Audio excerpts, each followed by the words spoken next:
Hello everyone, আজকে ছিল ফেব্রুয়ারি 3 তারিখ আর আজকে ছিল সরস্বতী পুজো। তার জন্য আজকে সকাল সকাল ঘুম থেকে উঠে পড়েছি, যাব অঞ্জলি দিতে।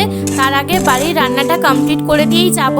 তো প্রথমে চলে গেলাম রান্নাঘরে, চালটা ধুয়ে ভাতটা বসিয়ে দিলাম, এরপরে গ্যাসটা চালিয়ে দিলাম। আর আজকে আমাদের বাড়িতে নিরামিষ হবে, তার জন্য মুগ ডালটা ভেজে জল ঢেলে দিলাম আর কুকারেও সিটি মারতে বসিয়ে দিলাম। তারপরে বাড়ির নকশা বড়িও ভেজে নিলাম আর বেগুনে নুন আর হলুদ মাখিয়ে বেগুনটাকেও এবারে ভেজে নেব।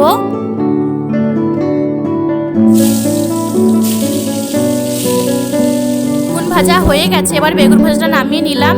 এইবারে পেঁপে আলু দিয়ে একটা তরকারি করবো, তার জন্য মশলাটাও বেটে নিলাম আর তরকারিটাও তুলে নিলাম। আর তরকারিটা হয়েও গেছে। এরপর দেখো আমি কি রান্না করেছিলাম, ভাত ছিল, মুগ ডাল ছিল, বেগুন ভাজা, বড়ি ভাজার, পেঁপে আলু তরকারি। এরপর আমি স্নানও করে নিয়েছি, ঠিক আছে। আর এইদিকে দেখো আমার বোনু কেমন রেডি হচ্ছে, মেকআপ করছে দেখো।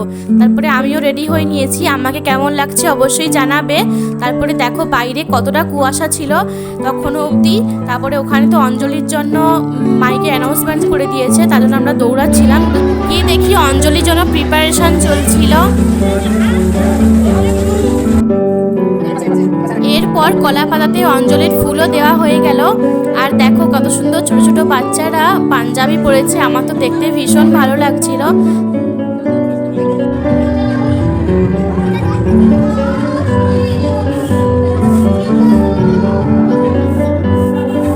এরপর আমরা সবাই অঞ্জলি দিয়ে দিলাম আর ঠাকুরকে প্রণামও করে নিলাম।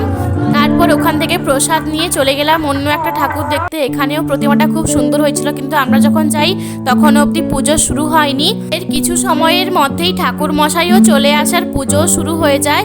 এরপরে এখানে সেকেন্ড টাইম আবার অঞ্জলি দিলাম। এখানে অঞ্জলি দেওয়ার পর ঠাকুর প্রণাম করে প্রসাদ নিয়ে চললাম আর একটা ঠাকুর দেখতে।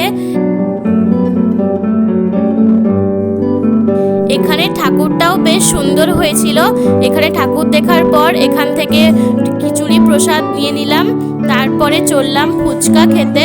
ফুচকা খাওয়ার পর আমি আর বনু মিলে চললাম বাড়ি।